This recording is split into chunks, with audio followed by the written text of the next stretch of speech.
Hello everybody, myself Kushal Jangda and I have completed my second year in DVM course in St. Petersburg State University of Veterinary Medicine.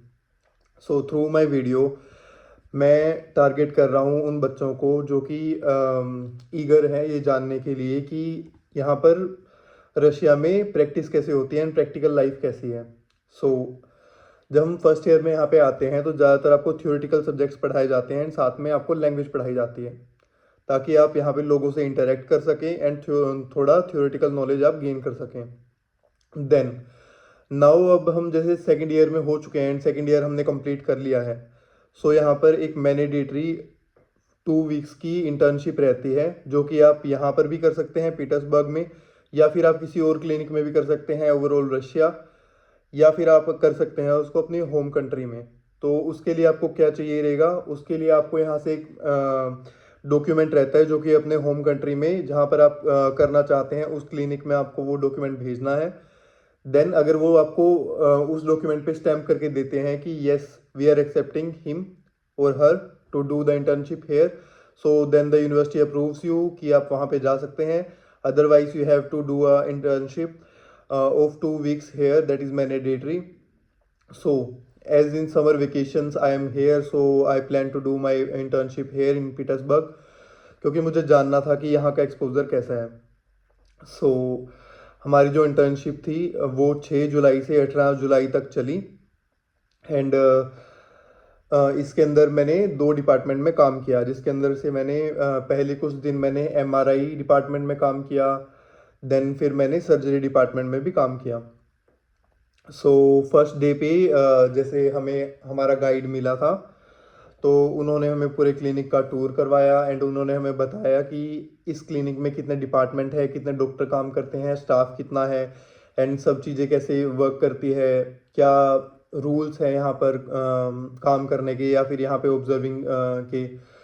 So rules में उन्होंने हमें बताया हर चीज़ में तुम्हें जो भी procedure हो तुम्हें ग्लव्स हमेशा पहनना है, तुम्हें मास्क हमेशा पहनना है एंड अगर तुम किसी भी जगह जा रहे हो तो तुम्हारे पास स्पेयर शूज़ होने चाहिए एंड हमेशा अपने सीनियर्स की रिस्पेक्ट करनी है। देन तुम्हें अपना जो डेली का काम है वो डेली करना है, जो भी डॉक्टर बोल रहे हैं उनको अटेंटिवली सुनना है, फ़ोन यूज़ नहीं करना है क्लिनिकल टाइम पे। देन अब मैं आपको बताता हूँ मैंने वहाँ पे क्या क्या सीखा। सो फर्स्ट डे जब मैं वहाँ पे गया after my like tour of the clinic, then मेरे को अलॉट हुआ एमआरआई डिपार्टमेंट जहाँ पर मैंने 3 डॉक्टर्स के साथ काम किया 6 दिन में। तो पहले दिन मैंने वहाँ पे देखा कि ज़्यादातर पेशेंट्स किस टाइप के आते हैं, तो ज़्यादातर पेशेंट्स यहाँ पे डॉग्स एंड कैट्स आते हैं, उसमें भी ज़्यादातर डॉग्स मैंने ऑब्जर्व किए। तो ज़्यादातर जो प्रॉब्लम्स थी वहाँ पे एमआरआई डिपार्टमेंट में वो देख रही थी सिस्ट या tumour. Then other cases were like fractures या फिर सिस्ट से रिलेटेड ही कि अगर किसी को स्किन में सिस्ट हो चुकी है उसके सर्जिकल रिमूवल से पहले के जो भी प्रोसेस है वो सब एमआरआई स्कैन्स के थ्रू हम वहाँ पे पता करते थे। Then after like this 6 days मुझे अपना मतलब डायरी बनानी थी। We have to make a diary जिसके अंदर हमें अपना पूरा का पूरा लिखना होता है कि हमने उन पूरे 14 दिनों के दौरान क्या किया। हमारा अगर वीकेंड है तो हमें लिखना होता है कि हम इस दिन पे हॉलीडे पे थे एंड बाकी जिस जिस दिन जितने जितने हमने पेशेंट्स हमने ऑब्जर्व किए हैं या फिर डॉक्टर की हेल्प की है तो वो सब हमें इंफॉर्मेशन उसमें लिखना रहता था। तो ये 6 दिन के बाद जब मैंने अपना पूरा डायरी बना लिया, देन मेरे को अलॉट हुआ सर्जरी डिपार्टमेंट जहाँ पे मैंने देखा ज़्यादातर सर्जरी डिपार्टमेंट में dogs and cats both equal equal amount में थे एंड उसके अंदर से मैंने देखा एक के अंदर एक डॉग को स्किन के अंदर सिस्ट हुई थी तो उसका सर्जिकल रिमूवल प्रोसेस देखा। देन एक कैट की स्पाइन के अंदर प्रॉब्लम थी वो देखा and the most basic and most like जो सबसे ज़्यादा यहाँ पे देखी जाती है सर्जरी वगैरह वो होती है स्पेइंग की। तो मैंने male dogs male cats and female dog and female cat सबकी स्पेइंग वगैरह देखा उनका सब प्रोसेस कैसा होता है।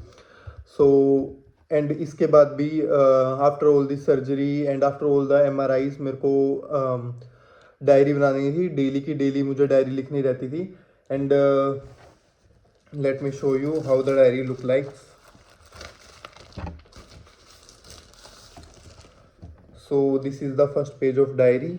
ये फर्स्ट पेज ऑफ डायरी ये यूनिवर्सिटी देती है, एंड यहाँ पे भी स्टैंप लगता है कि यहाँ पे हम एक्सेप्ट कर रहे हैं इस बच्चे को यहाँ पे इंटर्नशिप करने के लिए क्लिनिक। देन ऐसे हमारी डायरी बनती है डेली की डेली। यहाँ पे मैंने लिखा है सब मैंने क्या किया अपने पूरे कोर्स के दौरान पे। देन एक तो हमें डायरी बनानी होती है उस टाइम पे, एंड दूसरा हमें बनाना होता है करेक्टर सर्टिफिकेट कि हमने लिख दिया कि डेली हमने क्या किया। देन करेक्टर सर्टिफिकेट में हमें लिखना होता है कि ओवरऑल एक्सपीरियंस लाइक समरी, कि हमने वहाँ पे क्या क्या सीखा, ये हमारे आगे क्या काम आएगा, हम कौन हैं, हमने कहाँ पे इंटर्नशिप किया, ये सब यहाँ पे लिखना होता है, एंड इसको भी स्टैम्प करना होता है क्लिनिक के through. Then we have to make a 20 page report, जो कि लाइक जो भी टॉपिक तुम्हारा होता है क्लिनिक में उसके अकॉर्डिंग तुम्हें एक रिपोर्ट बनानी पड़ती है प्रिंटेड फॉर्म में, एंड देन तुम्हें वो अपने इंटर्नशिप डिपार्टमेंट में सबमिट करनी होती है कॉलेज में। There are two departments related to like international students. One is international department itself, and other is internship department that is common for both Indians and all international students and the Russian students, कि यहाँ पर internship वगैरह से related सब काम होता है। सो ये जो इंटर्नशिप वगैरह वो यहाँ पे होती है ये बहुत ज़्यादा इंपॉर्टेंट होती है, क्योंकि जो ओवरऑल तुम जब डिग्री ले रहे होते हो तो obviously theoretical knowledge is important but practical knowledge is more important. So देखा जाता है कि तुमने कितना प्रैक्टिकल काम किया है। एंड यस, अगर तुम यहाँ पर अपनी स्टडी के दौरान अगर काम करना चाहो किसी क्लिनिक में तो भी तुम्हें मतलब इसका बेनिफिट मिलता है कि yes we have worked in this clinic. तुम बता सकते हो कि मेरे पास एक्सपीरियंस है, तो तुम्हें जो 1 महीने का शुरू में ट्रेनिंग तुम्हें फ्री में करना पड़ता है उसका ड्यूरेशन कम हो जाता है, एंड तुम जल्दी सीख पाते हो, एंड तुम्हें जल्दी सैलरी बेस्ड तुम इंटर्नशिप कर सकते हो as a assistant for a doctor. So this was all the information that I thought it's important to provide all of you, and thank you very much। अगर और कोई video आपको चाहिए हो तो ज़रूर बताना। Bye bye.